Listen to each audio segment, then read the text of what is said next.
Bismillahirrahmanirrahim. Question 1. Identify the incorrect statement about activation energy. हमने activation energy के बारे में इस क्वेश्चन में इनकरेक्ट स्टेटमेंट ढूंढनी है. Alpha, activation energy depends upon the chemical nature of the reactants. यानी एक्टिवेशन एनर्जी रिएक्टेंट्स की केमिकल नेचर पे डिपेंड करती है. बिल्कुल ठीक है. जैसा कि हम ये कहते हैं कि अल्कली मेटल ज़्यादा रिएक्टिव हैं अल्कलाइन अर्थ मेटल से टुवर्ड्स वाटर. तो अगर वो ज़्यादा रिएक्टिव हैं इसका मतलब है उनकी एक्टिवेशन एनर्जी कम होगी, जैसा कि इस ग्राफ से देखिए. यानी अल्कली मेटल्स का रिएक्टेंट से प्रोडक्ट में कन्वर्ट होना ज़्यादा आसान है as compare to alkaline earth metals, क्योंकि इनकी एक्टिवेशन एनर्जी ही कम है. Beta, activation energy depends upon concentration of reactants. ये रिएक्टेंट्स की कंसंट्रेशन पे डिपेंड करती है. देखें, एक्टिवेशन एनर्जी का कंसंट्रेशन ऑफ रिएक्टेंट से कोई ताल्लुक नहीं है. क्यों नहीं है?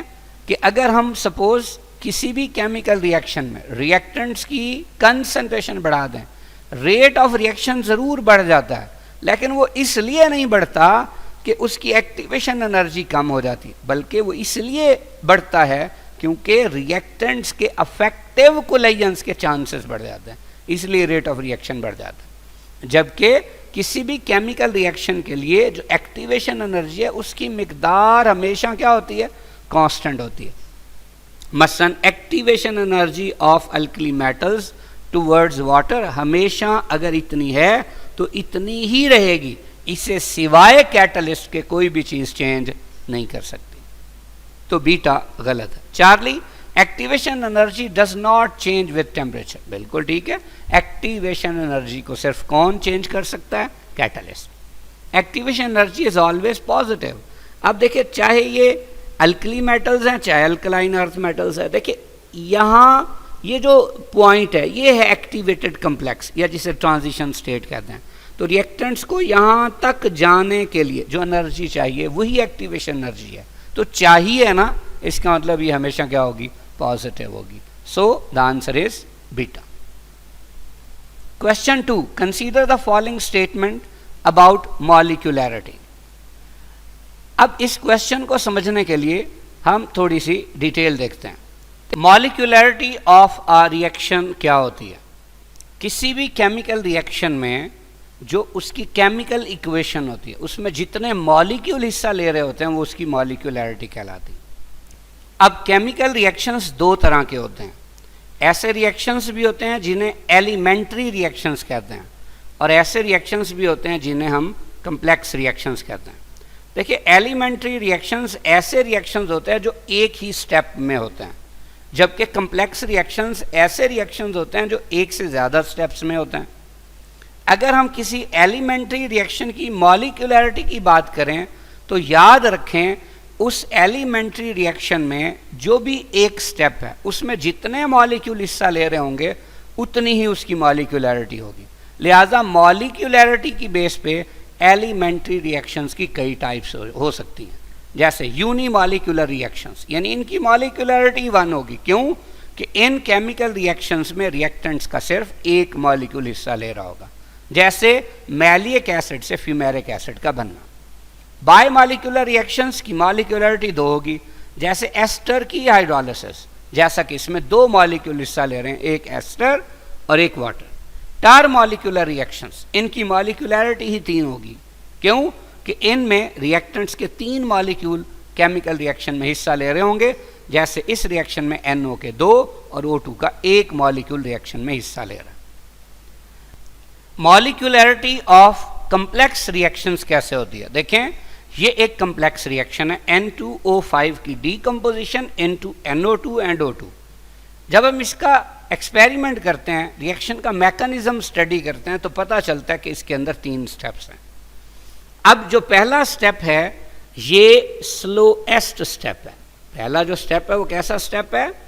पहला स्टेप स्लोएस्ट स्टेप है, जबकि दूसरा स्टेप उससे ज़रा स्लो है, और तीसरा स्टेप फास्ट, जबकि ये overall reaction.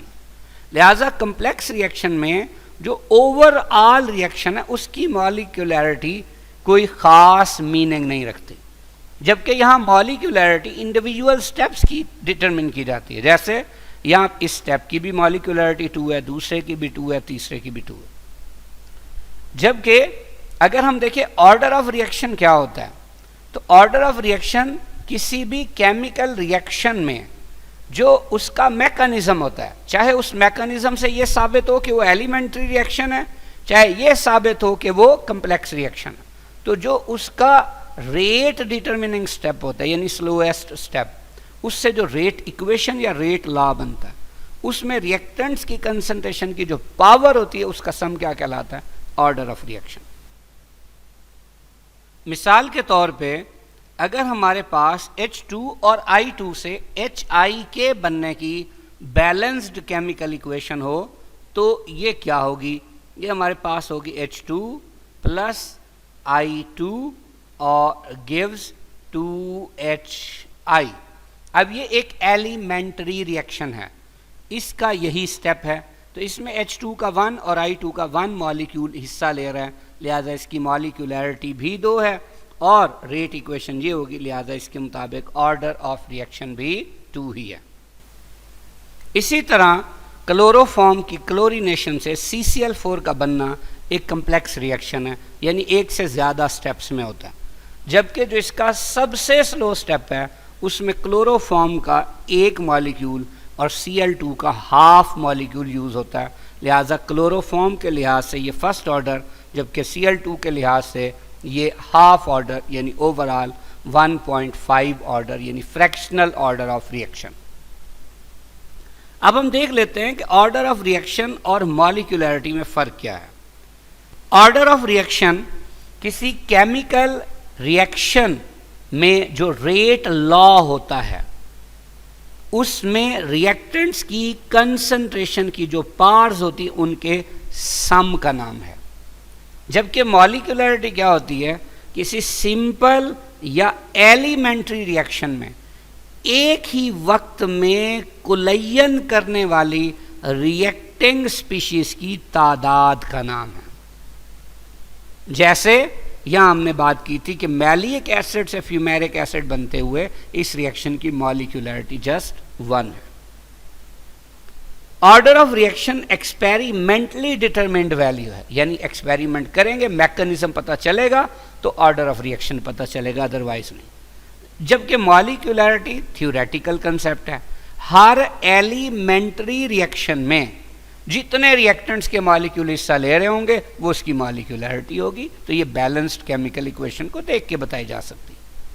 Order of reaction fractional value भी हो सकता है, जैसे अभी हमने देखा कि क्लोरोफॉर्म से CCl4 का बनना फ्रैक्शनल ऑर्डर ऑफ रिएक्शन है, यानी 1.5 ऑर्डर, जबकि मॉलिक्यूलैरिटी हमेशा होल नंबर में होगी, यानी ऐसा कभी भी नहीं हो सकता कि किसी केमिकल रिएक्शन में एक मॉलिक्यूल एक चीज़ का और आधा दूसरे का हो, वो हमेशा 1 1 1 2 1 3 इस तरह इस रेशो में ही होंगे, यानी हमेशा किस में होगी, होल नंबर।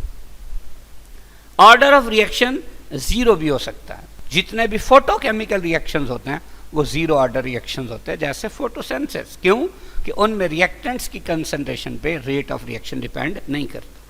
मॉलिक्यूलैरिटी कभी भी 0 नहीं हो सकती, मतलब अगर किसी केमिकल रिएक्शन में रिएक्टेंट हो ही ना तो रिएक्शन तो हो ही नहीं सकता, इसका मतलब उसकी मॉलिक्यूलैरिटी कभी भी 0 नहीं हो सकती। ऑर्डर ऑफ रिएक्शन को चेंज किया जा सकता है, कैसे, प्रेशर, टेम्परेचर या कंसंट्रेशन चेंज करके। मिसाल के तौर पे ये जो हमें बायोमॉलिक्यूलर रिएक्शन नज़र आ रहा है ये बायोमॉलिक्यूलर है, यानी इसकी मॉलिक्यूलैरिटी 2 है, लेकिन इसका जो ऑर्डर है वो 2 नहीं है बल्कि इसका ऑर्डर 1 है। कैसे कि हम यहाँ वाटर को इन एक्सेस डाल देते हैं, यानी रिएक्टेंट्स में से किसी भी रिएक्टेंट को जब आप इन एक्सेस डाल देते हैं तो उसके लिहाज से ऑर्डर ऑफ रिएक्शन 0 हो जाता है। तो जब इसके लिहाज से 0 होगा तो ये तो है ना, तो ओवरऑल कौन सा ऑर्डर होगा, फर्स्ट ऑर्डर, जबकि मॉलिक्यूलैरिटी कितनी है, 2 है।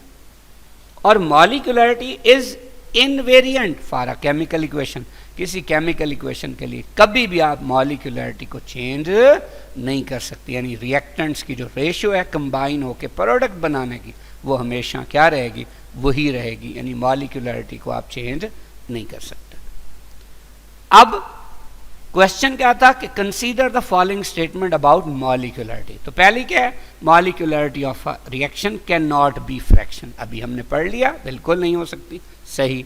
Concept of molecularity is applied only to the theoretical mechanism. बिल्कुल, मॉलिक्यूलरिटी का ताल्लुक सिर्फ थ्योरेटिकल बेसिस पे, एक्सपेरिमेंट से कोई लेना देना नहीं। Molecularity of a reaction can be obtained from balanced chemical equation. बिल्कुल ठीक। मॉलिक्यूलरिटी ऑफ रिएक्शन मे और may not be equal to the order of reaction. बिल्कुल ठीक। तो answer delta. Question number 3, the rate law for a reaction 2A + B gives products is, ये rate है, then the order of reaction is. जब rate law हमें दे दिया है तो अभी हमने डिस्कस किया कि इस रेट लॉ में रिएक्टेंट्स की कंसंट्रेशन की पावर्स का जो सम होता है उसे क्या कहते हैं, उसे हम ऑर्डर ऑफ रिएक्शन कहते हैं। तो 2 + ½ क्या होगा, 2.5 या 2 whole number 1/2। So the answer is delta. Question number 4, if concentration time graph of a reactant indicates a constant half-life, then the order of reaction with respect to that reactant is। हम जानते हैं कि half life of nth order reaction is inversely proportional to initial concentration raise to power 1 less than the order of reaction. देखिए, अगर यही वाला formula हम zero order के लिए यूज करें तो देखिए n की जगह 0 होगा, तो 0 - 1 क्या होगा, -1, यानी a की पावर -1 होगा। लेकिन अगर हम इसे ऊपर ले जाएं तो a की पावर 1 हो जाएगा। मतलब half life of zero order reaction initial concentration के डायरेक्टली प्रोपोर्शनल हो जाएगा। मतलब अगर हम इनिशियल कंसंट्रेशन डबल करेंगे, हाफ लाइफ डबल हो जाएगी। इनिशियल कंसंट्रेशन हाफ करेंगे, हाफ लाइफ भी हाफ हो जाएगी। अब देखिए, यहाँ ये इनिशियल कंसंट्रेशन है, ये हाफ लाइफ है। आपने इनिशियल कंसंट्रेशन कम कर दी, हाफ लाइफ भी कम हो गई, और इनिशियल कंसंट्रेशन कम और हाफ लाइफ कम, यानी जितने टाइम्स इनिशियल कंसंट्रेशन कम करते जाएंगे उतने टाइम्स हाफ लाइफ भी कम होती जाएगी, एंड वाइस वर्सा। अब फर्स्ट ऑर्डर के लिए यहाँ n क्या होगा, 1 - 1 0, a की पावर 0। अब a की पावर 0 तो ये 1, इसका मतलब 1/1 क्या होगा, 1/1 1 होता है। इसका मतलब t half first order reaction is directly proportional to 1, यानी यहाँ a है ही नहीं, यानी इनिशियल कंसंट्रेशन जितनी मर्जी रख दें हाफ लाइफ पे कोई फर्क नहीं पड़ेगा। जैसे देखें, ये इनिशियल कंसंट्रेशन है, ये मॉलिक्यूल्स की तादाद भी बताई हुई है, ये हाफ लाइफ है। आपने इनिशियल कंसंट्रेशन आधी कर दी, लेकिन हाफ लाइफ अब भी वैसे की वैसी है। आपने इनिशियल कंसंट्रेशन उससे भी आधी कर दी, लेकिन हाफ लाइफ अब भी वैसी की वैसी है। मतलब इनिशियल कंसंट्रेशन चेंज करने से हाफ लाइफ पे कोई फर्क नहीं पड़ा। जबकि सेकंड ऑर्डर रिएक्शन देखें, यहाँ पे ये उसी तरह से टाइम और कंसंट्रेशन का ग्राफ है। गौर से देखिए, अगर यहाँ हम सेकंड ऑर्डर की बात करते तो ये 2 होगा, 2 - 1 1, यानी यहाँ a की पावर 1 होगी, यानी हाफ लाइफ और इनिशियल कंसंट्रेशन का क्या रिलेशनशिप होगा, इनवर्स। मतलब अगर आप इनिशियल कंसंट्रेशन आधी करेंगे ना तो हाफ लाइफ डबल हो जाएगी। देखिए, ये इनिशियल कंसंट्रेशन है और ये हाफ लाइफ है। आपने इनिशियल कंसंट्रेशन आधी कर दी है, हाफ लाइफ क्या हो गई, डबल हो गई। बात समझ आ गई। इसी तरह फिर देखें, आपने इनिशियल कंसंट्रेशन उससे आधी कर दी तो हाफ लाइफ उसका भी क्या हो गई, डबल हो गई। तो क्वेश्चन क्या था, क्वेश्चन ये था कि अगर concentration time graph of a reactant indicates a constant half life, यानी हाफ लाइफ चेंज ही नहीं होती, तो बताइए ऑर्डर ऑफ रिएक्शन क्या है। तो देखिए, वो आपको सिर्फ और सिर्फ किस ऑर्डर में नजर आ रहा है, सिर्फ और सिर्फ फर्स्ट ऑर्डर में। So the answer is delta. Question 5, role of a catalyst in a chemical reaction is to. Catalyst का यील्ड ना तो बढ़ाने से रोल है और ना यील्ड कम करने से रोल है, तो अल्फा और चार्ली गलत। रेट बढ़ा भी सकता है और रेट कम भी कर सकता है, लेकिन आमतौर पे कैटलिस्ट डालने का मकसद रेट ऑफ रिएक्शन को बढ़ाना है। क्यों कि कैटलिस्ट क्या कर देता है, एक्टिवेशन एनर्जी को कम कर देता है, जैसा कि इस ग्राफ में हमें नजर आ रहा है कि अगर एक आम रिएक्शन था विदाउट कैटलिस्ट तो उसकी एक्टिवेशन एनर्जी ज़्यादा थी, जैसे हमने कैटलिस्ट डाला तो उसकी एक्टिवेशन एनर्जी क्या हो गई है, कम हो गई, जिससे रेट ऑफ रिएक्शन बढ़ जाता है. So the answer is delta. Question 6. The decomposition of phosphorus pentachloride in the presence of moisture takes place by the following mechanism. ये रिएक्शन है जिसके दो स्टेप है, पहला स्लो है जबकि दूसरा फास्ट है. ये ओवरऑल रिएक्शन. रेट इक्वेशन हमने इस केमिकल रिएक्शन की बतानी. भाई हमें तो पता है रेट इक्वेशन या रेट लॉ कहाँ से आती है, किसी केमिकल रिएक्शन के स्लोएस्ट स्टेप में. कब, जब कोई भी रिएक्शन कम्प्लेक्स रिएक्शन हो, यानी एक से ज़्यादा स्टेप्स में होने वाला हो. तो स्लोएस्ट स्टेप में PCl5 का एक मॉलिक्यूल है, लिहाजा इसके लिहाज से फर्स्ट ऑर्डर. वाटर का एक मॉलिक्यूल है, लिहाजा इसके लिहाज से भी फर्स्ट ऑर्डर. तो ऐसी इक्वेशन हमें कहाँ नजर आ रही है, अल्फा पे. So the answer is alpha. Question 7. Catalyst has all of the following properties except. सारी प्रॉपर्टीज हैं, एक नहीं. पहली, it remains unchanged in mass and chemical composition at the end of reaction. ये सबसे बड़ी खूबी है कैटलिस्ट की कि जब रिएक्शन एंड हो जाएगा तो आपके पास जो कैटलिस्ट होगा, जितने ग्राम आपने यूज किया होगा उतने ग्राम ही मिलेगा, यानी मैस चेंज नहीं होगा. अगर वो MnO2 था तो eight the end of the chemical reaction भी वो क्या ही होगा, MnO2 ही, यानी उसकी केमिकल कंपोजिशन में चेंज नहीं होगा. तो ठीक. Beta, it is more effective in a finally divided form. भाई जब पाउडर फॉर्म में होगा तो सरफेस एरिया ज्यादा होगा, तो रिएक्शन के रेट का चांस ज्यादा होगा, या इफेक्टिव कोलिजन्स का चांस ज्यादा होगा. तो बिल्कुल ठीक है. Charlie, it can not start a reaction.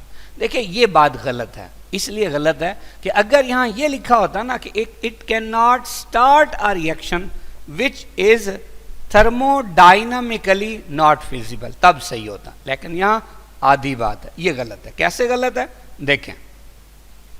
ये एक रिएक्शन है H2 और O2 का मिलके वाटर बनाना, लेकिन रूम टेम्परेचर पे कुछ भी रिएक्शन नहीं होता.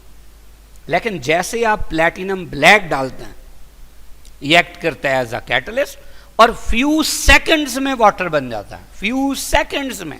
यानी इसका मतलब प्लैटिनम ब्लैक इस रिएक्शन को क्या कर रहा है, स्टार्ट कर रहा है.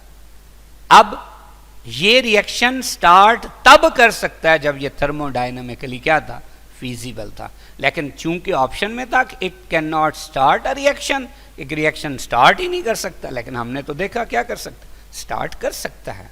कब, जब वो थर्मोडायनामिकली क्या हो, फीजिबल. डेल्टा क्या है, it is specific in its action.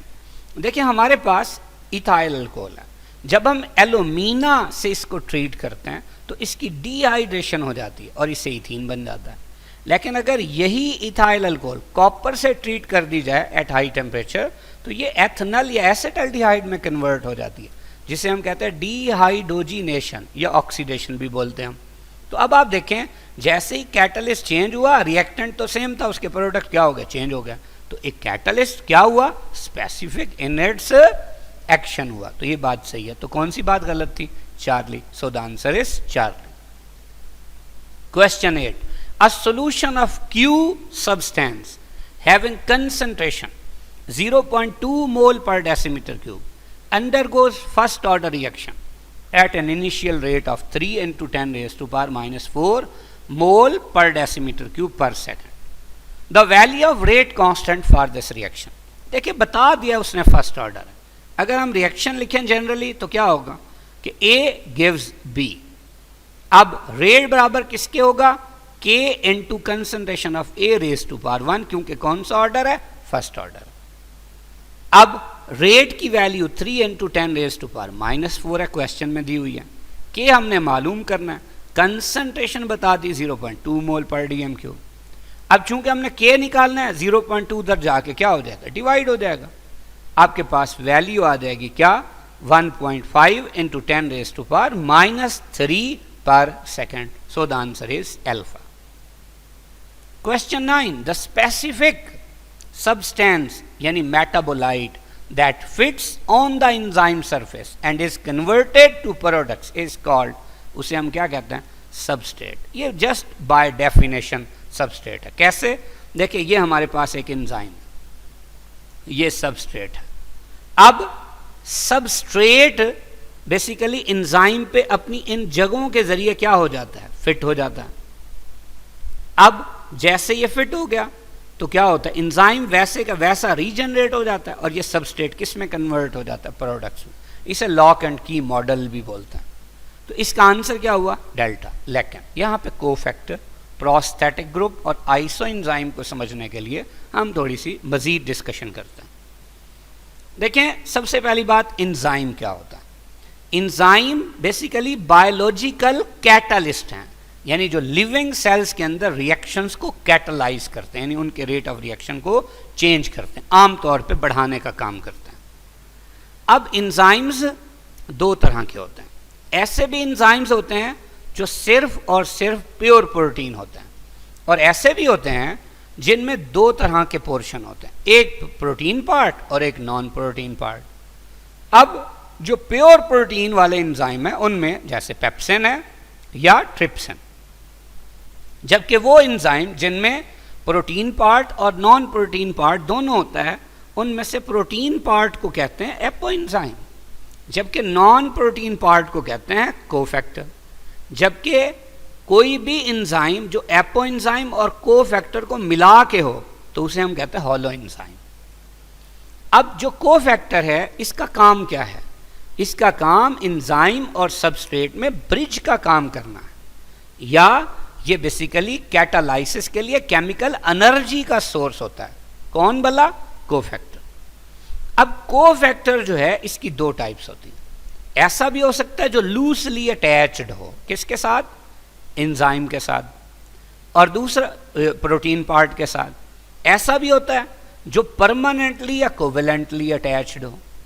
अब जो लूजली अटैच्ड होता है उसकी दो किस्में होती हैं, ये इनऑर्गेनिक आयंस भी हो सकते हैं और ये कम्प्लेक्स ऑर्गेनिक मॉलिक्यूल्स भी हो सकते हैं। इनऑर्गेनिक आयंस वाले लूजली अटैच्ड कोफैक्टर को एक्टिवेटर कहते हैं, जबकि कम्प्लेक्स ऑर्गेनिक मॉलिक्यूल्स जो कि लूजली अटैच्ड हैं और थे क्या, कोफैक्टर, इन्हें हम क्या कहते हैं, को एंजाइम कहते हैं। एक्टिवेटर में जैसे Fe+2 क्रोम ऑक्सीडेज है, Zn+2 कार्बोनिक एनहाइड्रेज है, जबकि निकोटिनामाइड एडेनिन डाइन्यूक्लियोटाइड के अंदर निकोटिनामाइड विटामिन होता है जो कि कोएंजाइम के तौर पे काम करता है। इसी तरह थायमीन पायरोफॉस्फेटेज में विटामिन B1 होता है जो भी कोएंजाइम के तौर पे एक्ट करता है। इसी तरह जो परमानेंटली या कोवेलेंटली अटैच्ड कोफैक्टर होते हैं ये प्रोस्थेटिक ग्रुप कहलाते हैं। प्रोस्थेटिक ग्रुप दो किस्म के होते हैं, मेटेलिक ऑर्गेनिक मॉलिक्यूल्स भी हो सकते हैं और सिंपल ऑर्गेनिक मॉलिक्यूल्स भी हो सकते हैं। मेटेलिक ऑर्गेनिक मॉलिक्यूल्स में जैसे हेम ग्रुप है for oxygen binding and redox reaction, इसका मकसद है, तो आपको पता है इसमें Fe होता है, आयरन होता है जो कि कार्बन चेन के साथ जुड़ा होता है। सिंपल ऑर्गेनिक मॉलिक्यूल्स जैसे बायोटिन, इसका काम क्या है, कार्बोक्सिलेशन करना। क्लासिफिकेशन ऑफ एंजाइम, देखिए एंजाइम को इंटरनेशनल यूनियन ऑफ बायोकेमिस्ट्री ने 6 टाइप्स में क्लासिफाई किया हुआ है। इनमें एक है ऑक्सीडो रिडक्टेजेस, नाम से जाहिर है इनका काम ऑक्सीडेशन और रिडक्शन रिएक्शंस को कैटलाइज करना, जैसे ऑक्सीडेज, डिहाइड्रोजिनेज, परऑक्सीडेज। ट्रांसफेरेजेस, ये वो एंजाइम्स हैं जिनका काम दो कंपाउंड्स के दरमियान फंक्शनल ग्रुप्स का एक्सचेंज है। मसलन एक कंपाउंड में फॉस्फेट हो, दूसरे में इसाइल हो, तो अब ये एंजाइम क्या करेंगे कि जिसमें इसाइल है उसमें फॉस्फेट लगा देंगे और जिसमें फॉस्फेट है उसमें क्या लगा देंगे, इसाइल। तो ये क्या कहलाते हैं, ट्रांसफेरेजेस। जैसे फास्फोट्रांसफेरेजेस। हाइड्रोलेजेस, इनका क्या काम है, हाइड्रोलिसिस के रिएक्शंस को कैटलाइज करना। मिसाल के तौर पे प्रोटीएजेस, जिन्हें हम प्रोटोलिटिक एंजाइम्स भी कहते हैं। लाइपेजेस, इनका क्या काम है, addition of ammonia, addition of water या addition of carbon dioxide to double bond, या किसी मॉलिक्यूल से अमोनिया को निकालना, वाटर को निकालना या कार्बन डाइऑक्साइड निकालना और क्या क्रिएट करना, डबल बॉन्ड क्रिएट करना। ये लाइजेस का काम है। मिसाल के तौर पे फास्फोग्लिसरोम्यूटेजेस, आइसोमेरेजेस, ऐसे एंजाइम्स जो कि ट्रांसफर ऑफ ग्रुप्स का काम करते हैं with in the same molecule. मिसाल के तौर पे फ्यूमेरिक एसिड से मैलिक एसिड में कन्वर्जन कौन करता है? फ्यूमरेज एंजाइम करता है। अब मैलिक एसिड सिस आइसोमर है एसिड का, और फ्यूमेरिक एसिड कौन सा है? ट्रांस आइसोमर है। लाइगेजेस, इनका क्या काम है? These link two molecules together through the breaking of high energy bonds, जैसे एसिटाइल कोएंजाइम ए जिसको बोलते हैं, या कार्बोक्सिलेज एंजाइम है, या succinic thiokinase. Question number 10, which one of the following correctly represents the units of the rate constant K for second order reaction? देखिए, अगर हमारे पास सेकेंड ऑर्डर है तो जनरली हम क्या कहेंगे? रेट इज इक्वल टू के। अगर एक ही रिएक्टेंट है ए और उसी के लिहाज से सेकेंड ऑर्डर, तो इसकी पावर कितनी होगी? 2 होगी। देखें, अब हमें किसकी यूनिट चाहिए? के की। तो ये ए रेज टू पावर 2 उधर जाके डिवाइड हो जाएगा। तो के किसके बराबर हुआ? के बराबर हुआ rate over concentration of A raise to power 2। हम जानते हैं रेट की यूनिट है मोल पर डेसीमीटर क्यूब पर सेकंड, जबकि कंसंट्रेशन की यूनिट क्या है? मोल पर डेसीमीटर क्यूब। लेकिन चूंकि स्क्वायर है तो इसका मतलब ये कितने टाइम्स होगा? ये हमारे पास होगा 2 टाइम्स। देखिए, मोल पर डेसीमीटर क्यूब इस मोल पर डेसीमीटर क्यूब से क्या हो गया? कैंसल हो गया। हमारे पास यूनिट क्या बचेगी? ये मोल नीचे से ऊपर जाएगा तो ये हो जाएगा मोल की पावर -1। ये पर डीएम क्यूब है, ऊपर जाएगा तो डीएम की पावर हो जाएगी +3, और ऊपर है पर सेकंड रहना भी ऊपर है, तो ये आपके पास यूनिट बन जाएगी कौन से ऑर्डर की? सेकंड ऑर्डर के रेट कांस्टेंट की। तो ये ऑप्शन हमें कहाँ नजर आ रही है? डेल्टा पे। So the answer is delta. Question 11, which statement about the effect of a catalyst on a reversible reaction is correct? Alpha है, it increases the equilibrium constant for the forward reaction. बिल्कुल गलत। Equilibrium constant जो होता है ये होता है Kc, और ये होता है Kf ओवर Kr। याद रखिए, कैटलिस्ट जितना rate constant for forward step बढ़ाता है उतना ही rate constant for reverse step बढ़ाता है, लिहाजा इनकी रेशियो क्या रहती है? कांस्टेंट। यानी जो कैटलिस्ट है वो Kc को कभी भी चेंज नहीं कर सकता। It increases the yield of product in an equilibrium. बिल्कुल गलत, क्योंकि ये तो जितना फॉरवर्ड बढ़ाएगा रिएक्शन उतना ही रिवर्स बढ़ाएगा, यील्ड नहीं बढ़ा सकता। ये अलग बात है कि इक्विलिब्रियम जो है वो वक्त से पहले आ सकता है। Charlie, it increases the rate constant for both the forward reaction and the reverse reaction. तो ये बिल्कुल ठीक है। Delta, it increases the rate constant for the forward reaction but not that of. तो जब नॉट आ गया तो गलत हो गया। अब आप देखें आंसर 4। अब ये ग्राफ देखिए, ये ग्राफ हमें ये बात समझा रहा है कि अगर एक रिएक्शन है बगैर कैटलिस्ट के, उसकी ये एक्टिवेशन एनर्जी है, लेकिन जब आप कैटलिस्ट डालते हैं तो उसकी एक्टिवेशन एनर्जी क्या हो जाती है? कम।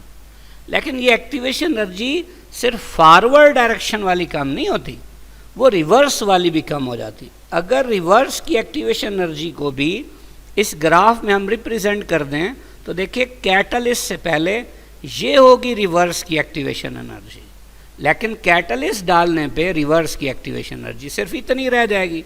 यानी आप देखें, जितनी एक्टिवेशन एनर्जी फॉरवर्ड के लिए कम हुई है, देखिए इतनी कम हुई है, रिवर्स के लिए भी उतनी ही कम हुई है।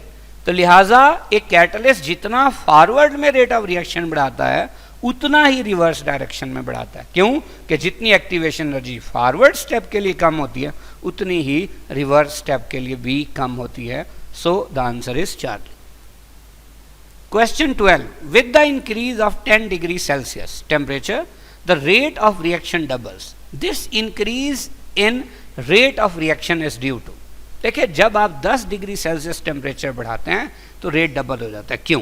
पहली बात, एक्टिवेशन एनर्जी कम होती है। याद रखें टेम्परेचर का एक्टिवेशन एनर्जी से कोई ताल्लुक नहीं है, लिहाजा अल्फा भी गलत हो गया और चार्ली भी गलत हो गया। बीटा है decrease in number of collisions between reactant molecule. Common sense की बात है कि अगर रिएक्टेंट मॉलिक्यूल्स के अफेक्टिव कुलयन या कुलयन ही कम हो जाए तो उससे रेट ऑफ रिएक्शन कैसे बढ़ सकता है? तो answer delta, increase in number of effective collision. जितने इफेक्टिव कुलयन ज्यादा होते हैं उतना रेट ऑफ रिएक्शन ज्यादा होता है। Question 13, the rate of reaction involving ions can be studied by. भाई जिस रिएक्शन में आइंस इन्वॉल्व होंगे, चाहे वो बढ़ रहे हो चाहे वो कम हो रहे हो, तो अगर हम उन रिएक्शंस में इलेक्ट्रिकल कंडक्टेंस मेजर कर लें तो या वो बढ़ रही होगी या कम हो रही होगी, depending upon the concentration of ions. तो इसका मतलब कौन सा मेथड सबसे अच्छा होगा? Electrical conductivity method. So the answer will be Charlie. जबकि अगर वॉल्यूम चेंज हो रहा हो तो फिर डायलैक्टोमीट्रिक मेथड यूज करेंगे। रिफ्रैक्टिव इंडेक्स चेंज हो रहा हो, रिफ्रैक्टोमीट्रिक मेथड। और अगर ऑप्टिकल रोटेशन में फर्क आ रहा हो या ऑप्टिकल एक्टिविटी में फर्क आ रहा हो, मसलन रिएक्टेंट्स प्रोडक्ट से या प्रोडक्ट्स रिएक्टेंट से ज़्यादा ऑप्टिकल एक्टिविटी रखते हो, यानी एंगल ऑफ ऑप्टिकल रोटेशन बढ़ रहा हो या कम हो रहा हो, तो उसके लिए हम कौन सा मेथड यूज करेंगे? Optical rotation method. So the answer is Charlie. Question 14, the rate constant of a reaction has units and it's units depends upon the following. यानी रेट कांस्टेंट किसी भी रिएक्शन का हो तो उसकी यूनिट्स होती हैं, और ये यूनिट किस चीज़ पे डिपेंड नहीं करती। पहली बात यह है कि देखें, हम एक जनरल रिएक्शन लिख देते हैं। हम कहते हैं जी rate is equal to K और suppose A raise to power 1 यानी फर्स्ट ऑर्डर रिएक्शन। अब हम यहाँ पे के की यूनिट्स निकाल लेते हैं। अगर के की यूनिट्स निकालें तो देखिए क्या होगा। रेट जो है ये इसकी यूनिट तो होती है मोल पर डेसीमीटर क्यूब पर सेकेंड इज इक्वल टू के है इनटू कंसंट्रेशन की यूनिट क्या होती है? वो फिर मोल पर डेसीमीटर क्यूब होती है। अब देखिए ये मोल पर डेसीमीटर क्यूब इस मोल पर डेसीमीटर क्यूब से क्या हो जाएगा? कैंसिल हो जाएगा। तो फिर के की यूनिट्स क्या निकलेगी? पर सेकेंड। कौन से ऑर्डर के लिए? फर्स्ट ऑर्डर के लिए। यही अगर हम लिख दें सेकेंड ऑर्डर के लिए तो यहाँ ये क्या हो जाएगा? ये हो जाएगा rate is equal to K into A raise to power 2। अब रेट की वही यूनिट जो अभी हमने डिस्कस किया, मोल पर डेसीमीटर क्यूब पर सेकंड, हमने के की यूनिट निकाल ली।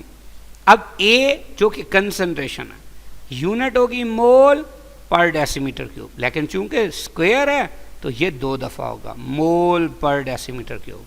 देखिए ये मोल पर डेसीमीटर क्यूब इस मोल पर डेसीमीटर क्यूब से कैंसिल। अब के किसके बराबर होगा?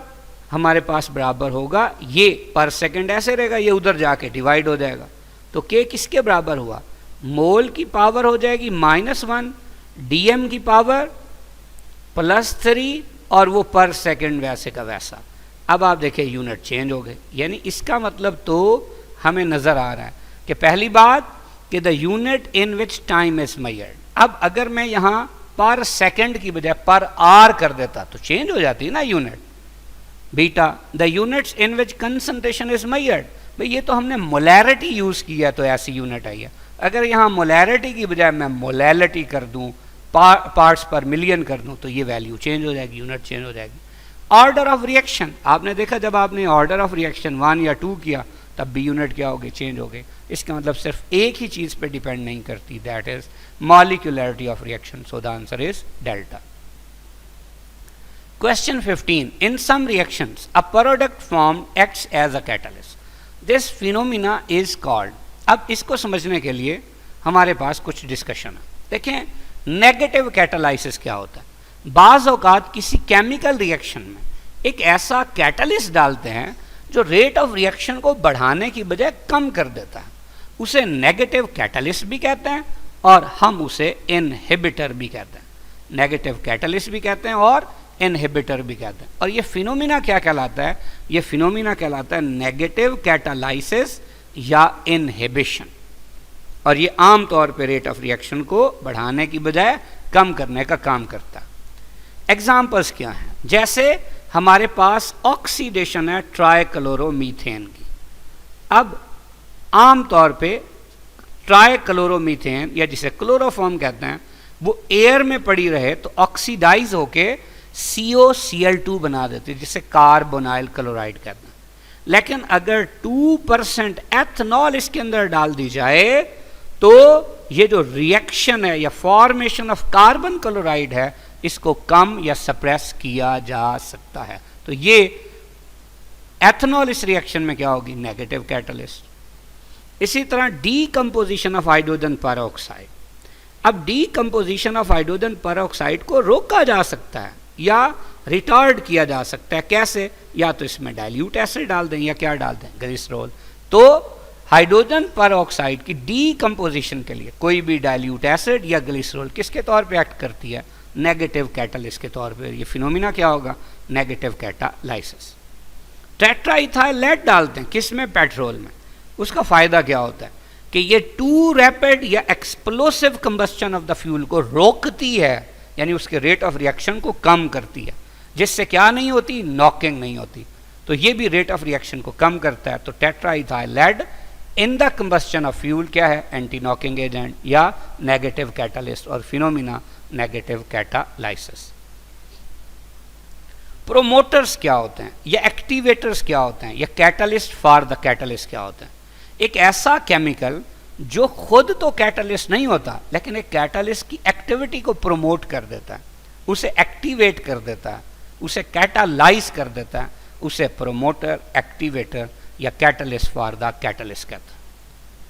मिसाल के तौर पे हमारे पास है एक रिएक्शन, नाइट्रोजन और हाइड्रोजन से मिलकर अमोनिया बनता है हैबर्स प्रोसेस में। यहां आयरन की जो कैटालिटिक एक्टिविटी है उसे इंक्रीज किया जा सकता है मोलिब्डेनम के साथ या एल्यूमिनियम ऑक्साइड के साथ। तो ये क्या है? ये कैटालिस्ट या प्रोमोटर या एक्टिवेटर है। इसी तरह हमारे पास एक रिएक्शन है कार्बन मोनोऑक्साइड और हाइड्रोजन से मेथनॉल का बनना। अब यहां पे हमारे पास मिक्सचर ऑफ जिंक ऑक्साइड और chromium oxide as a catalyst use होता है। तो ये क्रोमियम ऑक्साइड जिंक ऑक्साइड की कैटालिटिक एक्टिविटी को एनहेंस कर रहा है। तो ये क्या है? ये एक्टिवेटर या प्रोमोटर है। अब एक catalyst for the catalyst act कैसे करता है? मिसाल के तौर पे देखें, सपोज हमारे पास था हाइड्रोजिनेशन, उसमें निकल कैटालिस्ट होता है। अब निकल पे हाइड्रोजन जब एडजॉर्ब होता है तो ये H और H की बॉन्ड लेंथ होती है, ये डिस्टेंस बिटवीन कैटालिटिक पार्टिकल्स की वजह से, यानी निकल से जो डिस्टेंस है उसकी वजह से। लेकिन जब आप मोलिब्डेनम डालते हैं एज अ कैटालिस्ट तो ये क्या काम करता है? ये काम करता है कि निकल के बीच में आ जाता है। इस तरह निकल यानी कैटालिटिक पार्टिकल्स के बीच का डिस्टेंस क्या हो जाता है? बढ़ जाता है। अब चूंकि हाइड्रोजन एडजॉर्ब निकल पे हुई होती है क्योंकि वो इसके लिए एक्ट कर रहा है एज अ कैटालिस्ट, तो H और H का जो डिस्टेंस है या कोवलेंट बॉन्ड है उसकी लेंथ बढ़ जाएगी। जब लेंथ बढ़ जाएगी तो वो वीक हो जाएगा। आसानी से टूटेगा या मुश्किल से? आसानी से। तो इस तरह क्या होगा? रेट ऑफ रिएक्शन बढ़ जाएगा। यानी ये मोलिब्डेनम जो है इस निकल की हेल्प कर रहा है इस H और H के बॉन्ड को तोड़ने में, इसीलिए ये प्रोमोटर है या एक्टिवेटर है या catalyst for the catalyst. Heterogeneous catalysis क्या होती है?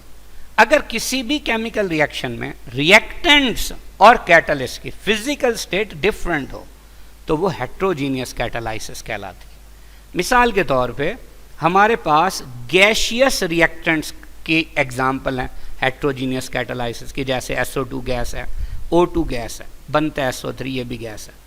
अब यहाँ कैटालिस्ट क्या यूज होता है? प्लेटिनम जो कि सॉलिड है, कंटैक्ट प्रोसेस है for the preparation of sulphuric acid. तो ये हेट्रोजीनियस कैटालाइसिस है। क्यों?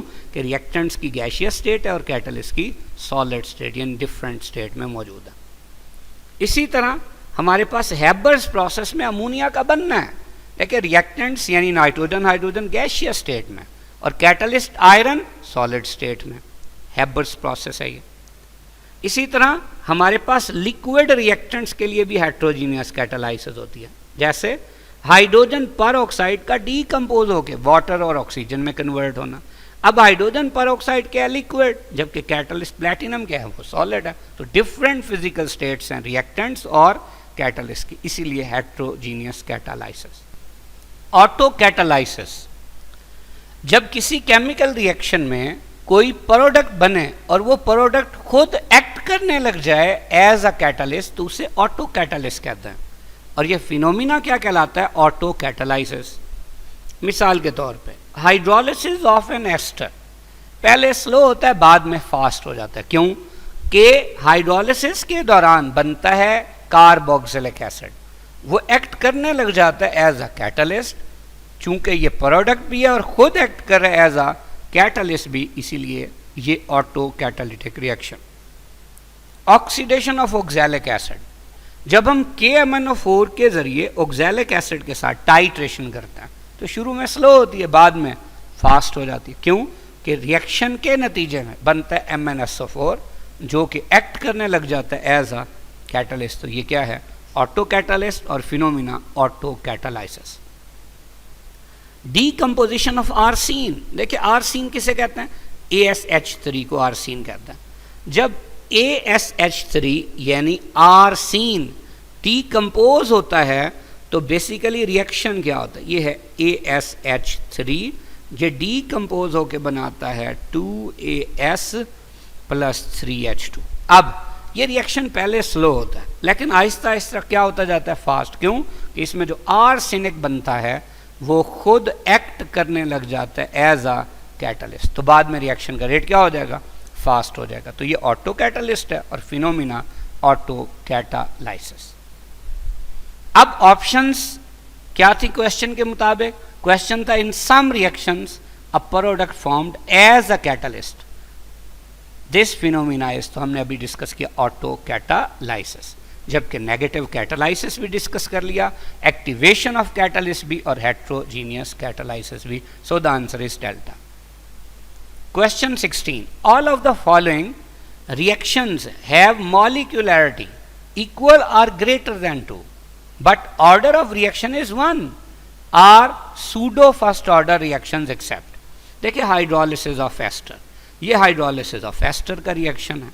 देखिए इसकी मॉलिक्यूलरिटी तो दो है कि एक एस्टर का मॉलिक्यूल हिस्सा ले रहा है और एक वाटर का, लेकिन इसका ऑर्डर 1 है क्योंकि ये सिर्फ इस पे डिपेंड कर रहा है। क्यों? कि यहाँ वाटर क्या डाल देते हैं? NXS, और जो चीज़ें एक्सेस डाल देते हैं उसके लिहाज से ऑर्डर ऑफ रिएक्शन 0 हो जाता है। Beta hydrolysis of tertiary butyl chloride या ब्रोमाइड, देखिए टर्शियरी ब्यूटाइल क्लोराइड या ब्रोमाइड हो तो सेम रिएक्शन होगा, वाटर से रिएक्शन होगा और टर्शियरी ब्यूटाइल अल्कोहल बन जाएगा। अब यहाँ भी ऐसे ही है, ये वाटर क्या है? NXS है, इसके लिहाज से ऑर्डर क्या है? 0। अब मॉलिक्यूलरिटी 2 है लेकिन ऑर्डर ऑफ रिएक्शन सिर्फ और सिर्फ इसके ऊपर डिपेंड करेगा, तो फर्स्ट ऑर्डर होगा। सेम ये क्या है जी? ये हमारे पास शुगर है, शुगर की हाइड्रोलिसिस है बेसिकली, उससे डी ग्लूकोज और डी फ्रुक्टोज बनता है। अब यहाँ भी ऐसा है, वाटर क्या है? वाटर NXS है, इसके ऊपर रेट ऑफ रिएक्शन डिपेंड नहीं करता, लिहाजा इसके लिहाज से ऑर्डर ऑफ रिएक्शन 0। अब मॉलिक्यूलरिटी 2 है पर ऑर्डर ऑफ रिएक्शन क्या है? वो 1 है। डेल्टा पे जो है क्लोरीनेशन ऑफ क्लोरोफॉर्म, ये क्या है? कि क्लोरोफॉर्म है, उसकी क्लोरीनेशन हो रही है।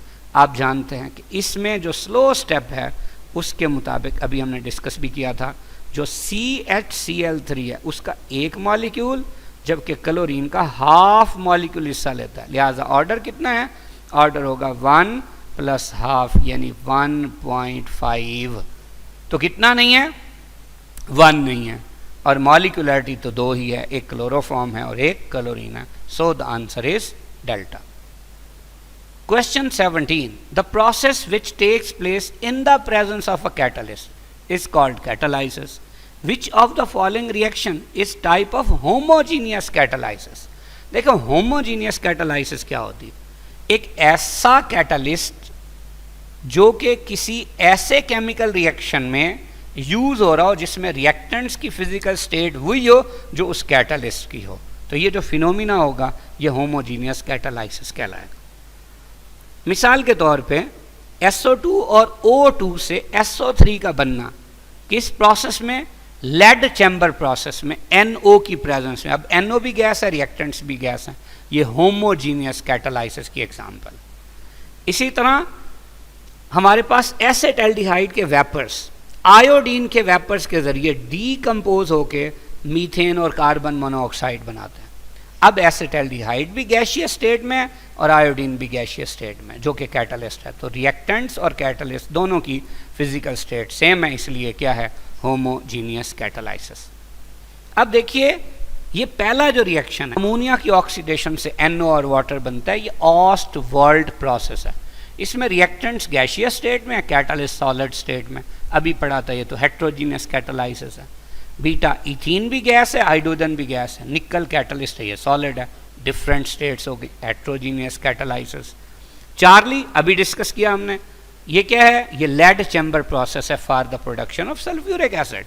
रिएक्टेंट्स भी गैसियस स्टेट में, कैटलिस्ट भी गैसियस स्टेट में, तो ये क्या है, होमोजीनियस कैटालाइसिस। डेल्टा नाइट्रोजन और हाइड्रोजन गैसियस स्टेट में, जबकि आयरन सॉलिड स्टेट में, हैबर्स प्रोसेस, तो ये क्या है, heterogeneous catalysis. So the answer is Charlie.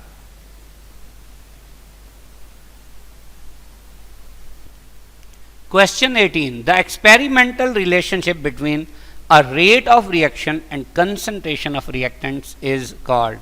देखिए अगर एक्सपेरिमेंटल रिलेशनशिप की बात की गई है और वो भी किसके, रेट ऑफ रिएक्शन और रिएक्टेंट्स की कंसंट्रेशन, तो वो पक्की बात है, उसे हम क्या कहते हैं, उसे रेट लॉ या फिर रेट इक्वेशन कहते हैं। सो the answer is Charlie. Question number 19. Which of the following methods is not used to determine order of reaction? कौन सा मेथड है जो ऑर्डर ऑफ रिएक्शन मालूम करने का मेथड नहीं है? देखिए alpha half life method, beta differential method और Charlie method of large excess, ये तीनों के तीनों ऑर्डर ऑफ रिएक्शन मालूम करने के मेथड्स हैं। जबकि रिफ्रैक्टोमीट्रिक मेथड किसका मेथड है, ये रेट ऑफ रिएक्शन मेजर करने का मेथड है। So the answer is delta. Question 20. For the reaction 2NO + O2 बनता है 2NO2, द रेट इक्वेशन, जो कि अभी हमने डिस्कस किया, कहाँ से आती है, एक्सपेरिमेंट से। For the reverse reaction is, अब देखिए जो रिवर्स रिएक्शन है तो इसका मतलब हम रिएक्शन को ऐसे लिखेंगे 2NO2 और बनेगा 2NO + O2। तो फिर रेट इक्वेशन में क्या होगा, NO2 की कंसंट्रेशन की पावर 2 होगी, वो सिर्फ एक ही ऑप्शन है, कौन सी, Charlie. So the answer is Charlie. Question 21. In which of the following conditions the molecules possess greater energy? देखिए अगर हम एक्सो और एंडोथर्मिक रिएक्शन को ग्राफ की मदद से रिप्रेजेंट करें तो आप देखें, चाहे एक्सोथर्मिक रिएक्शन है उसमें भी एक्टिवेटेड कम्प्लेक्स की एनर्जी रिएक्टेंट्स और प्रोडक्ट्स दोनों से ज़्यादा है, और चाहे एंडोथर्मिक रिएक्शन देखें उसमें भी एक्टिवेटेड कम्प्लेक्स की एनर्जी रिएक्टेंट्स और प्रोडक्ट्स दोनों से ज़्यादा है। So the answer is Charlie. Question 22. Which of the following is second order reaction? देखिए अल्फा अभी अभी हमने डिस्कस किया था कि क्लोरोफॉर्म से CCl4 का बनना 1.5 ऑर्डर रिएक्शन है। बीटा NO और O3 से के मिलने से NO2 + O2 बनना, अब ये एक एलिमेंट्री रिएक्शन है, यानी सिंगल स्टेप रिएक्शन है, लिहाजा इसके मुताबिक रेट इक्वेशन क्या होगी, रेट इक्वेशन में रेट बराबर होगा K × NO की पावर भी 1 होगी और O3 की पावर भी 1 होगी, यानी NO के लिहाज से भी फर्स्ट ऑर्डर और O3 के भी लिहाज से फर्स्ट ऑर्डर, तो ओवरऑल कौन सा order, second order. Charlie 2FeCl3 + 6Ki बना 2FeI2 + 6KCl + I2। बहुत इंपॉर्टेंट बात, देखें अगर हम इस रिएक्शन का मैकेनिज्म देखें तो ये स्लो स्टेप है, इसके मुताबिक ये रेट इक्वेशन आ जाएगी। जब ये रेट इक्वेशन आएगी तो देखिए FeCl3 के लिहाज से फर्स्ट ऑर्डर और Ki के लिहाज से सेकेंड ऑर्डर, तो ओवरऑल थर्ड ऑर्डर। ये इसका फास्ट स्टेप है, लेकिन जब आप इन दोनों रिएक्शंस को ऐड करते हैं तो ये बैलेंस्ड इक्वेशन नहीं बनती। इसका मतलब ये जो स्लो स्टेप है ये एक्चुअल ऐसा नहीं था। एक्चुअल क्या था, ये FeCl3 1 की बजाय 2 थे, Ki 2 की बजाय 4 थे, FeI2 1 की बजाय 2 थे, KCl 2 की बजाय 4 थे, Cl- 1 की बजाय 2 थे। अब चूंकि ये सब के सब एक कॉमन डिजिट है जिस पे डिवाइड हो रहे हैं, देखिए किस पे, सब के सब 2 पे डिवाइड हो जाएंगे, सबको 2 पे डिवाइड कर देंगे आ जाएगा। इसका मतलब जो रेट डिटरमिनिंग स्टेप होता है उसमें चाहे 6 मॉलिक्यूल हिस्सा ले रहे हो, तो इसका मतलब ये नहीं होगा कि उस रिएक्शन का ऑर्डर ऑफ रिएक्शन 6 होगा। हम सबसे पहले ये देखेंगे कि उस स्लो स्टेप में जो रिएक्टेंट्स हिस्सा ले रहे हैं या प्रोडक्ट्स बन रहे हैं उनकी सिंपल होल नंबर रेशियो होनी चाहिए। तो देखिए इनकी सिंपल होल नंबर रेशियो निकाली तो वो ये आ गई, लिहाजा ये 6th ऑर्डर ऑफ रिएक्शन नहीं है, बल्कि कौन सा ऑर्डर ऑफ रिएक्शन है, 3rd ऑर्डर। और इसका सेकंड स्टेप ये है, जब इसे आप सम अप करेंगे तो ओवरऑल ये रिएक्शन आ जाएगा। तो बहरहाल चार्ली कौन सा ऑर्डर ऑफ रिएक्शन है, 3rd ऑर्डर। डेल्टा एस्टर की हाइड्रोलिसिस है, तो अब हमें पता है चूंकि वाटर इन एक्सेस होता है तो इसके ऊपर रेट डिपेंड नहीं करता, तो सिर्फ एस्टर की कंसंट्रेशन पे डिपेंड करेगा। तो कौन सा ऑर्डर है, 1st ऑर्डर। तो फिर 2nd ऑर्डर पूछा हुआ था, answer beta. Question 23, deactivation of catalyst by small amount of impurity present in the starting material is called. देखें ये क्या होता है, कैटालिटिक पॉइजनिंग एक फिनोमिना है। क्या होता है कि एक कैटालिस्ट के अंदर अगर कोई ऐसा केमिकल आ जाए जो कि उसको खराब कर दे, उसको डिस्ट्रॉय कर दे, उसकी कैटालिटिक एक्टिविटी को डिस्टर्ब कर दे, तो हम उसे पॉइजन बोलते हैं, और ये फिनोमिना कैटालिटिक पॉइजनिंग कहलाता है। मिसाल के तौर पे हमारे पास है SO2 और O2 से SO3 का बनना, कैटालिस्ट क्या होता है, प्लैटिनम कंटैक्ट प्रोसेस में। लेकिन अगर आर्सेनिक ऑक्साइड वहां आ जाए तो वो प्लैटिनम की कैटालिटिक एक्टिविटी को या कम कर देता है या ख़त्म कर देता है। तो ये क्या हुआ, ये कैटालिटिक पॉइजन हुआ। फिनोमिना क्या कहलाएगा, कैटालिटिक पॉइजनिंग। अब हमारे पास एग्जाम्पल है N2 और H2 से अमोनिया का बनना, जिसे हम हैबर्स प्रोसेस कहते हैं। इसमें आयरन क्या है, कैटालिस्ट है, लेकिन अगर H2S या कार्बन मोनोऑक्साइड आ जाए तो वो आयरन की कैटालिटिक एक्टिविटी को कम या ख़त्म कर देती है, लिहाजा ये क्या होगा, कैटालिटिक पॉइजन। और फिनोमिना क्या कहलाएगा, कैटालिटिक पॉइजन। अब इनहिबिटर और ऑटो कैटालाइसिस हमने पहले डिस्कस कर लिया। कैटालिटिक पॉइजनिंग अभी हमने डिस्कस किया, या पॉइजनिंग ऑफ कैटालिस्ट। रस्टिंग क्या होता है, लोहे को जंग लगना यानी Fe की ऑक्सीडेशन, जिससे फेरस ऑक्साइड यानी FeO और फेरिक ऑक्साइड यानी Fe2O3 बनता है, जिसको कलेक्टिवली Fe3O4 या रस्ट बोलते हैं, या रस्टिंग ऑफ आयरन कहते हैं। इसका कैटलिस्ट से कोई ताल्लुक नहीं है। अब क्वेश्चन क्या था कि कैटलिस्ट की डीएक्टिवेशन किसके जरिए, स्मॉल अमाउंट ऑफ इम्प्योरिटी, तो हमने अभी डिस्कस कर लिया, वो क्या है, वो है poisoning of catalyst. So the answer is beta. Question 24, the rate equation for the reaction I minus plus CH3Cl gives CH3I plus Cl negative is given below। ये रेट इक्वेशन दे दी। क्वेश्चन क्या है कि द रिएक्शन इज देयरफॉर, पहली बात overall second order. देखिए I की power 1 है तो फर्स्ट ऑर्डर, मिथाइल क्लोराइड की पावर 1 है तो फर्स्ट ऑर्डर, तो ओवरऑल कौन सा हुआ, सेकंड ऑर्डर, बिल्कुल ठीक। Is speeded up by an excess of chloride ion. भाई जब रेट इक्वेशन में क्लोराइड आइन है ही नहीं तो उसकी कंसंट्रेशन बढ़ाने या कम करने से रेट पे कोई फर्क नहीं पड़ेगा, तो ये क्या हो गया, ये गलत हो गया। चार्ली क्या है, first order with respect to iodide. देखिए हमने पहले कह दिया आयोडाइड के लिहाज से भी फर्स्ट ऑर्डर है, मिथाइल क्लोराइड के लिहाज से भी फर्स्ट ऑर्डर है। तो अब देखिए अल्फा भी सही होगी, चार्ली भी सही, सो the answer is delta. Question 25, activation energy of a reaction can B determined by applying formula. कौन सा फार्मूला होता है, चूंकि हम आर्हेनियस इक्वेशन के मुताबिक डिस्कस कर चुके हैं कि स्लोप किसके बराबर होती है, ये बराबर होती है -EA ओवर 2.303 R। तो अगर EA यानी एक्टिवेशन एनर्जी हम निकालना चाहें तो क्या होगा, ये माइनस भी इधर आ जाएगा और ये इधर जाके मल्टीप्लाई हो जाएगा, तो ये हो जाएगा minus slope into 2.303 R. So the answer will be alpha. Question 26. All of the following statements are correct for rate of reaction. सारी बातें rate of reaction के लिहाज से सही है, and specific rate constant यानी जो K होता है उसके लिहाज से भी सही है, except एक गलत है, हमने वही ढूंढनी। अल्फा है rate of reaction change in concentration of reactant और प्रोडक्ट पर यूनिट टाइम। यानी हम आमतौर पे लिखते हैं, क्या लिखते हैं कि भाई रेट जो है ये बराबर है चेंज इन कंसंट्रेशन, तो विद चेंज इन टाइम, तो ये बात बिल्कुल ठीक है। स्पेसिफिक रेट कांस्टेंट क्या होता है? It is equal to rate of reaction when molar concentration of reactants are taken as unity. देखें, चूंकि हम जानते हैं कि रेट बराबर है किसके, K into concentration of reactant raise to power, suppose अगर फर्स्ट ऑर्डर है तो 1, अगर मैं यहाँ ए 1 मोल पर डीएम क्यूब कर दूं, 1 मोल पर डीएम क्यूब, तो आपके सामने है, देखिए क्या होगा, इसकी जितनी मर्जी पावर होगी ये 1 ही होगा, तो इनटू के करेंगे तो के ही आ जाएगा।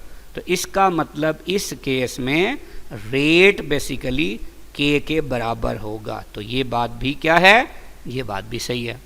Beta rate delta C over delta T है, बिल्कुल ठीक है, अभी हमने डिस्कस किया। के क्या है, प्रोपोर्शनैलिटी कांस्टेंट है, ये देखें प्रोपोर्शनैलिटी कांस्टेंट है, ये बात भी ठीक है।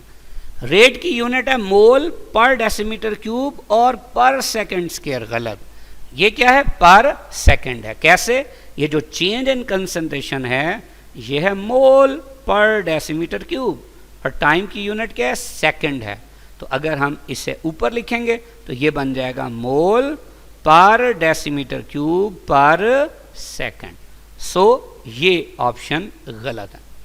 इधर क्या, its unit does not depend on order of reaction. अभी हमने साबित किया था कि ऑर्डर ऑफ रिएक्शन चेंज हो जाए तो के की यूनिट भी चेंज हो जाती है, तो ये बात भी गलत हो गई। डेल्टा क्या है, it's value changes with the passage of time. देखें, शुरू में आमतौर पे नॉर्मल रिएक्शंस में रेट ऑफ रिएक्शन ज्यादा होता है और आहिस्ता आहिस्ता क्या होता जाता है, कम होता जाता है, क्योंकि रिएक्टेंट्स की कंसंट्रेशन कम होती जाती है। Specific rate constant, it's value remains constant under given condition, यानी टेम्परेचर जब तक आप चेंज नहीं करते रेट कांस्टेंट कभी भी चेंज नहीं होता, तो ये भी सही है। So the answer is Charlie. Question 27. The half life of N2O5 at 45 degrees Celsius is 24 minutes. How long will it take for sample of N2O5 to decay to 25% of its original concentration? देखिए, suppose हम ये कहते हैं हमारे पास ये 100% था, अब 100% से 50 होगा कितने मिनट में, 24 मिनट्स में, क्योंकि यही इसकी क्या है, हाफ लाइफ है।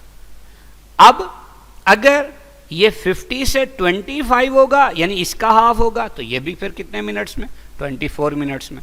तो क्वेश्चन ये था कि 25% कितने मिनट में रह जाएगा, तो देखिए 2 हाफ लाइव्स लगी, यानी टोटल कितने मिनट लगे, 48 minutes. So the answer is delta.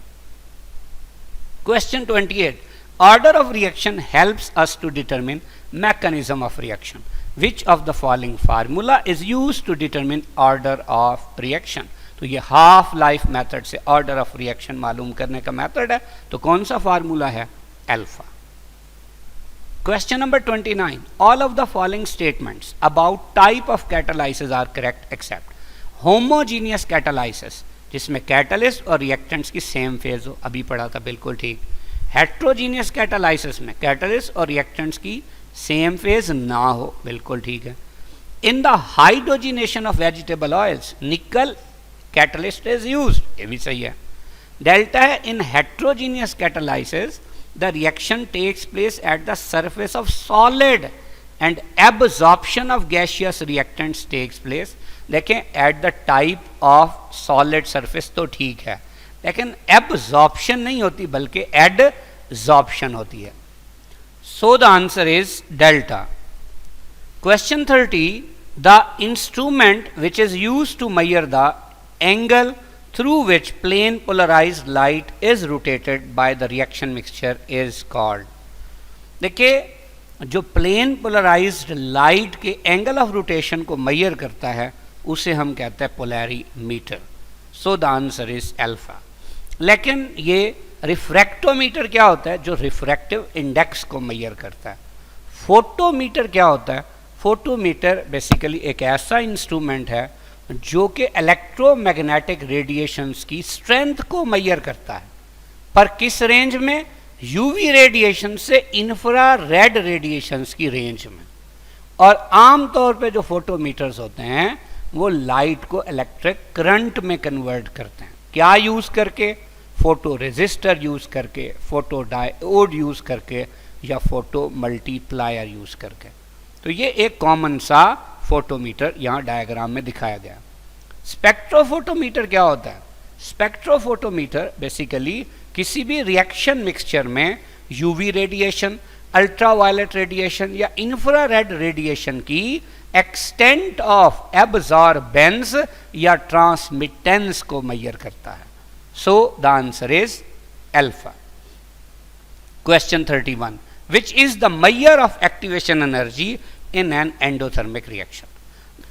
अगर हम एंडोथर्मिक रिएक्शन का एक्टिवेशन एनर्जी के लिहाज से ग्राफ बनाएं तो वो हमारे पास कुछ ऐसे होगा। देखिए, इस ग्राफ में हमें नजर आ रहा है कि रिएक्टेंट से एक्टिवेटेड कॉम्प्लेक्स तक पहुंचने के लिए रिएक्टेंट्स को ज्यादा एनर्जी चाहिए, जबकि प्रोडक्ट्स को एक्टिवेटेड कॉम्प्लेक्स तक पहुंचने के लिए कम एनर्जी चाहिए। यहां EF ज्यादा है किससे? ER से। तो देखिए, ऐसी बात कहां दी हुई है? चार्ली में। So the answer is Charlie. लेकिन अगर ये होता एक्सोथर्मिक रिएक्शन के लिए तो ये बात उलट होती। देखिए क्या होता कि रिएक्टेंट से एक्टिवेटेड कॉम्प्लेक्स तक जाने के लिए थोड़ी एनर्जी चाहिए, जबकि प्रोडक्ट से एक्टिवेटेड कॉम्प्लेक्स तक जाने के लिए ज्यादा एनर्जी चाहिए। यानी यहां जो EF है ये क्या होता? कम किससे? ER से। Question 32, consider the following reaction 2x + y gives products. इसकी रेट इक्वेशन ये है। इसका मतलब ये एक एलिमेंट्री रिएक्शन है जो कि एक ही स्टेप में होता है।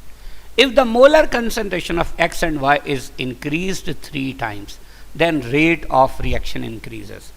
अब देखिए, ये जो रेट इक्वेशन है ये हमें बता रही है कि रेट डायरेक्टली प्रोपोर्शनल है x की कंसंट्रेशन रेज़ टू पावर 2 और y की कंसंट्रेशन रेज़ टू पावर 1 के।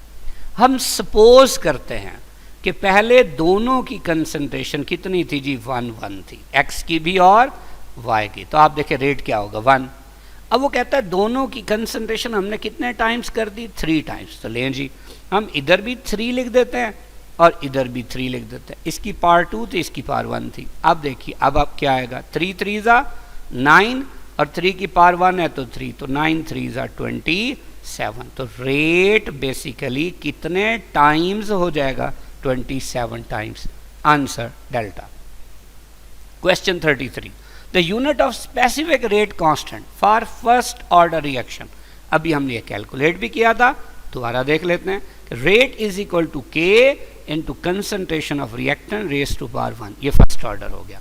रेट की यूनिट क्या थी? मोल पर डेसीमीटर क्यूब पर सेकेंड। K की यूनिट निकाली। अब कंसंट्रेशन की क्या होती है? मोल पर डीएम क्यूब। ये K के साथ मल्टीप्लाई हो रहा है, इधर आके क्या हो जाएगा? डिवाइड हो जाएगा।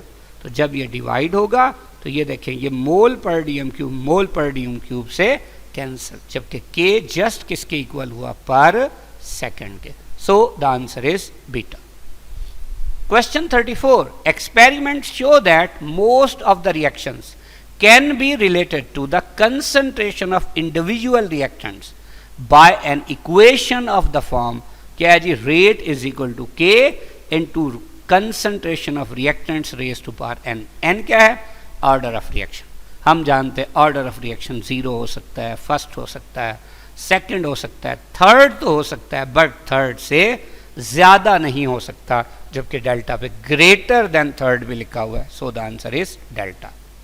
जैसा कि ये रिएक्शन है, अभी हमने ये डिस्कस भी किया था, इस रिएक्शन में वैसे तो जो स्लो स्टेप है उसमें FeCl3 के 2 मोल और Ki के 4 मोल हिस्सा ले रहे हैं, तो ऐसे लगता है ये 6th ऑर्डर है। लेकिन अभी हमने डिस्कस किया था कि चूंकि ये सब के सब जो डिजिट्स हैं जो कि केमिकल्स के लेफ्ट साइड पे हैं, ये इन जिनको हम कोएफिशिएंट्स भी बोलते हैं, ये सब के सब 2 पे डिवाइड हो सकते हैं। तो हमने जब किया तो उसमें FeCl3 का 1 मोल और Ki के 2, यानी इसके लिहाज से फर्स्ट ऑर्डर और इसके लिहाज से सेकेंड ऑर्डर, यानी overall third order. So the answer is delta. Question 35. The rate of reaction when the concentration of reactants are taken as unity is called. तो अभी हमने डिस्कस किया था, उसे कहते हैं specific rate constant. So the answer is Charlie. जबकि equilibrium constant Kc होता है, ये Kf और Kr की रेशो है। आर्हीनियस कांस्टेंट A है जो कि आर्हीनियस इक्वेशन में होता है। Planck's constant E is equal to h nu, उसमें जो h है वो प्लैंक्स कांस्टेंट है। So the answer is Charlie. Best of luck, अल्लाह हाफिज।